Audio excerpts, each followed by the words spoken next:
गुरु जी, जब तक लोग जुड़ते हैं, एक प्रश्न था मेरा कि जैसे अवर्जिता सर्वेश्वरा ईश्वरा है, ठीक है, और फिर उसके बाद दशावतारा ईशा है। तो हम लोग ने पिछले सूत्र से अवर्जिता लाया, बराबर। जी, अनुवृत्ति करके तो लाया। हाँ, अनुवृत्ति। तो ये अष्टाध्याय में भी होता है कि पीछे के सूत्र से आता है। तो आता है। इसमें लाइक पहचाने कैसे कि कौन सा पिछले सूत्र से आना चाहिए और कौन सा नहीं आना चाहिए। तो ये जो जीव गोस्वामी ने उसके आगे जो टीका लिखी है उसी से ही समझेगा, या फिर कोई ऐसे नियम है जिससे समझेगा कि कौन सा आएगा और कौन सा नहीं आएगा और किधर आएगा। एक कारिका है, अच्छा।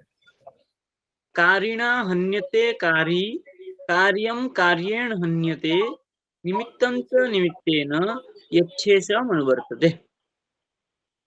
अच्छा। ये एक कारिका है, इस कारिका के अनुसार हम अनुवृत्ति करते हैं। सब जगह सब कुछ अनुवृत्ति करके नहीं ला सकते। हाँ, बराबर। कारिका का मतलब क्या है गुरु जी? कारिका का मतलब ये आपको आगे के संधि प्रकरण में आता है। जैसे कारिणा हन्यते कारी, यदि सूत्र में कारी विषय हो तो अन्य कार्य की अनुवृत्ति करके लाने की आवश्यकता नहीं है। यदि कार्य नहीं है सूत्र में तो कार्य की अनुवृत्ति करके लाना पड़ता है, और यदि निमित्त नहीं है तो निमित्त का अनुवृत्ति करके लाना पड़ता है। कारी, कार्य और निमित्त, ये तीन चीज नहीं हो सूत्र में तो अन्य सूत्र से अनुवृत्ति करके लाना पड़ता है। ये तो ये कारिका सिर्फ हरिनामामृत व्याकरण के लिए, या फिर दूसरे व्याकरणों में भी ये होता है? ये हरिनामक व्याकरण का नहीं, दूसरे व्याकरण का है। काशिका का है क्या, काशिका वृत्ति से? काशिका वृत्ति का अष्टाध्यायी में भी है ये, अच्छा, बताता हूँ ठीक है। रुकिए। अष्टाध्यायी का जो शुरू शुरू का पेज है ना, हाँ हाँ। उसमें भी है ये जो लाने का सिस्टम। हाँ, इस प्रकार कारिका ने दिया है। अष्टाध्यायी में, अष्टाध्यायी में लिख दिया है, क्वचित एक देशो अपि अनुवर्तते, कहीं कहीं एक देश को अनुवृत्ति करके लाना चाहिए, ऐसा करके लिख दिया है। कृष्णमुपासितुमस्य सृजमिव नामावलिं तनवै, त्वरितं वितरे देशा तत्साहित्याद्यामदम्। अब यहाँ हमने वर्णों की जो अच था, सर्वेश्वर, सर्वेश्वरों के ऊपर विचार किया, और सर्वेश्वर और विष्णुजन के बीच में तीन वर्ण है, जिसको हम विष्णुजन भी कहते हैं और विष्णु चक्र भी कहते हैं और विष्णु चाप। हाँ नहीं, हाँ, विष्णुजन भी कहते हैं और सर्वेश्वर भी कहते हैं।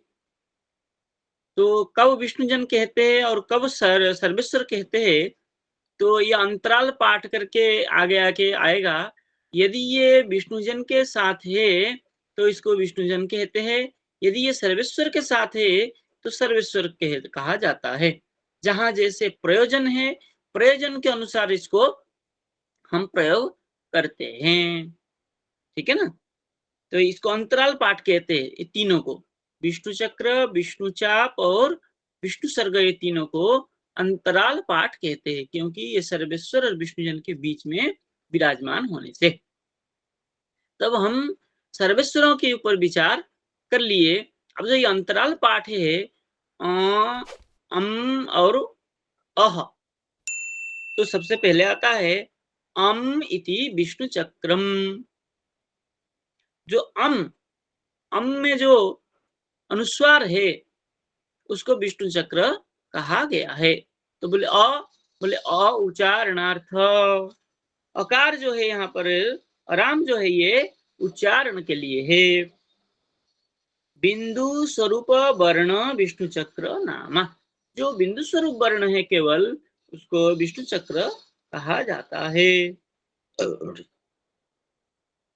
अनुस्वार बिंदु लव च, इसको कोई अनुस्वार कहता है, कोई बिंदु कहता है, और कोई लव कहता है।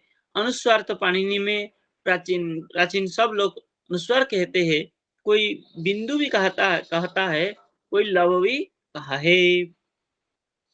अ इति विष्णु चापः। यहाँ पर भी अ में जो अ है उच्चारणार्थ है, ये जो अर्धचंद्राकृति वर्ण है, यूं करके यूं, इसको हम विष्णु चाप कहते हैं। अर्धचंद्राकृति वर्ण विष्णु चाप नाम। ये जो अर्धचंद्राकृति वर्ण है, इसको विष्णु चाप कहा जाता है। अनुनासिक च, ये अनुनासिक उच्चारित है। नासिका भवो अयम, इसका स्थान कहाँ है? बोले नासिका स्थान है। सानुनासिकास्तु मुखनासिका भवः। और अनुनासिक के साथ होने के कारण और मुख और नासिका दोनों से उच्चारण होता है। देखिए, मुख से और नासिका से, इसलिए मुख और नासिका भवः। ये मुख और नासिका स्थान है। अह इति विष्णु सर्गः, यहाँ पर भी अकार उच्चारणार्थ है और जो दो बिंदु वाले स्वरूप है, इसको विष्णु सर्ग कहा जाता है। बिंदु द्वयाकारो वर्ण विष्णु सर्ग नामा नामा। बिंदु द्वयाकार वर्ण को विष्णु सर्ग नाम से नामकरण किया गया है। विसर्ग विसर्जनीय, विसर्ग और विसर्जनीय ये पाणिनि में कहा गया है। विशिष्ट अभिनिष्टन, विशिष्ट और अभिनिष्टन अन्य व्याकरणकार लोग कहते हैं। आगे कह रहे हैं कादयो विष्णु जनाः। बोले क से आदि करके जितना भी वर्ण है सबको विष्णु जन कहते हैं। बोले वो कौन कौन है?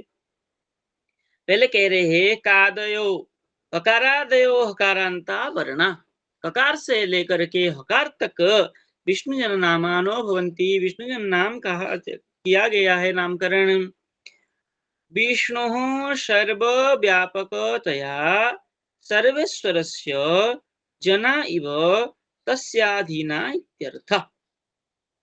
विष्णु सर्वत्र व्याप्त है, इसलिए सर्वेश्वरस्य, सर्वेश्वर विष्णु ईश्वरस्य जना इव, सब जन कैसा है?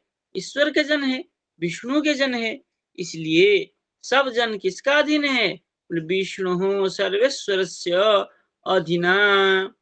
सब लोग कैसे हैं? विष्णु के अधीन है, इसलिए सबको क्या कहा जाता है? विष्णु जन कहा जाता है। कोई भी विष्णु जन हो सर्वेश्वर के ही अधीन है। कैसे? बोले क उच्चारण करने जाएंगे तो अ का उच्चारण करना पड़ेगा, इसलिए सर्वेश्वर के अधीन है। हमारे यहाँ सर्वेश्वर आई यू री री ली ली यू है। कोई भी विष्णु जन का उच्चारण करने के लिए हमको सर्वेश्वर का उच्चारण करना पड़ेगा। तो सर्वेश्वर विष्णु अधीना इत्यर्थ, अधीन है। तो कौन कौन है विष्णु जन? बोले क ख ग घ ग च छ ज झ य ट ठ ड ढ ण त थ द ध न प फ ब ह म य र ल व स श स ह। इतना वर्ण को हम विष्णुजन कहते हैं। बोले और क्षय क्या आता है? बोले क स संयोगे तु क्ष, क और स के संयोग क्ष है, क्ष अलग वर्ण नहीं है, संयुक्त वर्ण है तो विष्णुजन ही है। और एते व्यंजनानि हलः च, इनको व्यंजन वर्ण भी कहा जाता है, पाणिनि में इसको हल कहा है। अब कहते हैं य वर्जितास्तु बलः। बोले ये विष्णुजन में से यक छोड़ दो, जो बच जाता है उसको हम क्या कहते हैं? बल कहते हैं। पाणिनि इसको बल, पाणिनि में भी इसको बल ही कहा गया है। इसमें से ते मानता पंच पंच विष्णु वर्गाः, इसमें से जो पांच पांच वर्ग है, वर्ण है, उनको विष्णु वर्ग कहा जाता है। तो कह रहे हैं ते ककरादयो मकारांता वर्णा, मकार तक जो 5-5 वर्ण है उसको विष्णु वर्ग कहा जाता है। विष्णु वर्ग नाम से नामकरण किया गया है। ते वर्गाः च, अन्य व्याकरणकार इसको वर्ग करके कहते हैं।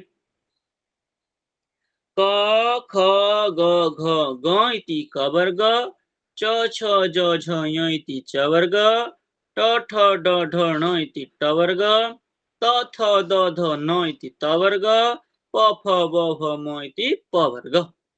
तो ये 5 वर्ग है। कुचुट तुपु इति नामिनश्च, कु से क वर्ग, चु से च वर्ग, टू से ट वर्ग, तू से त वर्ग, पू से प वर्ग। ये अन्य व्याकरणकार कहते हैं, हमारे यहाँ भी कहीं कहीं कहा गया है। स्पर्शास्तु सर्वयव, ये सारे वर्ण जो है स्पर्श वर्ण है। अब कह रहे यह वर्जितास्तु विष्णु गणाः, ये जो विष्णु वर्ग है इन विष्णु वर्गों में से यह को छोड़ करके जो वर्ण बच जाते हैं उन वर्णों को विष्णु गण कहा गया है। तो कौन कौन बच गया? बोले क ख ग घ ग, च छ ज झ, ट ठ ड ढ ण, त थ द ध न, प फ ब भ म। ये 24 वर्णों को विष्णुगण कहा जाता है। मयः च, अन्य व्याकरणों में इसको मय कहा गया है।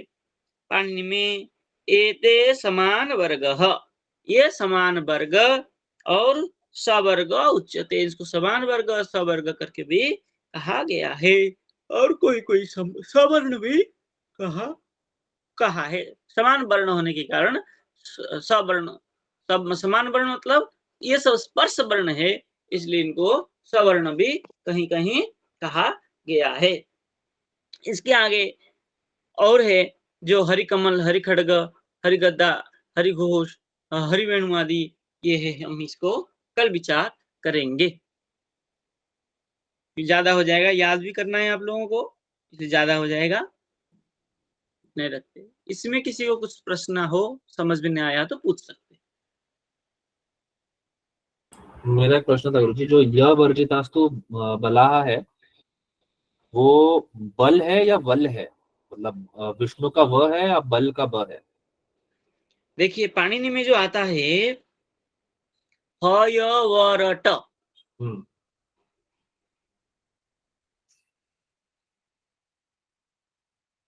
ह य व र ट, लघु सिद्धांत में आया होगा। हाँ था प्रत्यार सूत्र। तो यहाँ क्या है हयवरट में? व से शुरू होता है, इसलिए व से ल तक तो व नहीं, वो बल। है वो। हाँ वो विष्णु का वो। हाँ वही बल है। हाँ, तो हमारे यहाँ भी वल ही बोलेंगे या बल बल, बोलेंगे? वल नहीं बोलेंगे, वल है।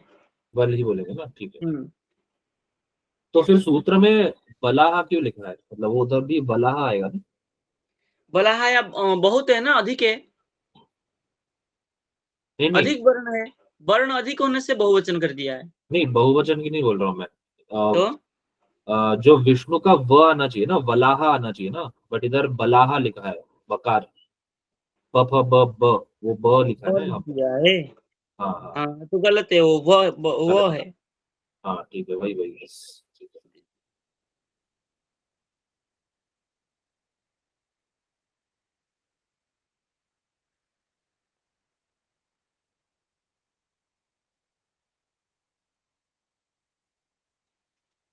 ठीक है गुरु जी, और तो कोई प्रश्न दिख नहीं रहा किसी का, वो आज ज्वाइन कर सकते।